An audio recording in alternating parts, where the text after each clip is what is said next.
I spent 6 months pretending my therapist was helping me, saw it because she was secretly helping someone else. Most people think therapy is supposed to make you feel understood. For me, it made me feel watched. My therapist's office was on the second floor of a quiet medical building downtown. Soft lighting, a big window overlooking the parking lot, and a couch that was probably designed to make people talk. Her name was Dr. Patel. The first few sessions felt normal. She asked about school, my parents' divorce, the stress I'd been dealing with over the past year. She nodded at the right moments and wrote things down in a leather notebook she kept balanced on her knee. At first, I trusted her. Then something strange started happening. One afternoon after therapy, I came home and found my older brother sitting in the kitchen. He looked annoyed. "So," he said, "I hear you've been telling your therapist I'm controlling." My stomach dropped. "I never said that." He leaned back in his chair. "Mom says you've been talking about me in therapy." That didn't make sense. Therapy was supposed to be confidential. I hadn't even told my mom what we talked about. The only person who knew anything about those conversations was Dr. Patel. At first, I told myself it had to be a misunderstanding. Maybe my mom guessed. Maybe my brother overheard something. But the next week, it happened again. During therapy, I mentioned that I sometimes stayed late at the library to avoid arguments at home. 3 days later, my mom confronted me in the hallway. "You're not allowed to hide at the library anymore," she said. "Why? Your therapist thinks it's unhealthy." That was the moment something clicked. Dr. Patel wasn't just listening to, she was reporting. But the question was, to who? The next session, I decided to test something. Near the end of the appointment, I told her a small lie. "I think my brother might be taking money from my room," I said. Her eyebrows lifted slightly. "That must make you feel unsafe." "It does." She wrote something down. 2 days later, my brother stormed into my room. "What kind of lie are you telling people now?" He snapped. That was all the confirmation I needed. My therapist wasn't sharing information with my mom. She was sharing it with my brother. After that,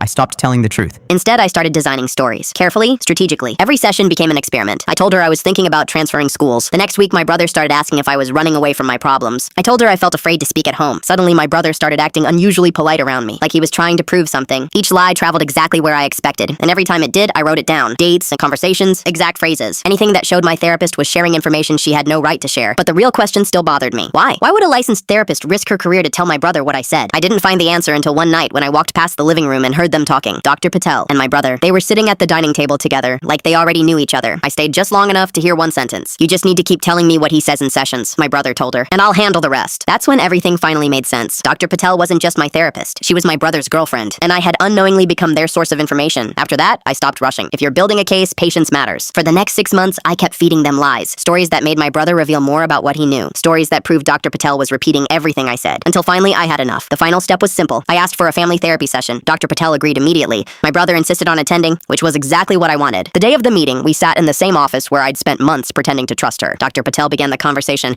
"I'm concerned about some of the things he's been saying in sessions," she said. My brother nodded. "I've noticed those behaviors at home too." I stayed quiet. Then I reached into my backpack and pulled out a folder. Inside were 6 months of notes. Every lie, every reaction, every time my brother repeated something I had only said in therapy. Dr. Patel's calm expression disappeared. My brother leaned forward. "What is that?" "Evidence," I said. "Evidence of what?" "That my therapist has been sharing confidential information with someone she's personally involved with." The silence in the room was heavy. 2 weeks later, Dr. Patel was no longer practicing at that clinic. Apparently, therapists aren't supposed to spy on their own patients, especially not for their boyfriend.